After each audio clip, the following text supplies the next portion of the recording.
Hello everyone, how are you doing? This is MD Tech here with another quick tutorial. In today's tutorial, I'm going to show you guys how to change the Riot Games client or Valorant. Basically, it's one and the same here for the purpose of this tutorial. So how to change the language to any variety of languages that they provide. So this should hopefully be a pretty straightforward process here, guys. And without further ado, let's go ahead and jump right into it. So we're going to start off by opening up the client. And then you want to select the profile icon up at the top right, just left click on it, and select settings versus Riot client language. You can click on the drop down here, select your language from the list, and then once you've made your selection, you just can close out of here.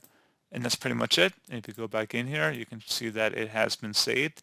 So you can also close out of here. You might want to relaunch the client one time.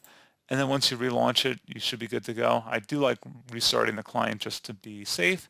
So pretty straightforward process, guys. I hope I was able to help you out, and I do look forward to catching you all in the next tutorial. Goodbye.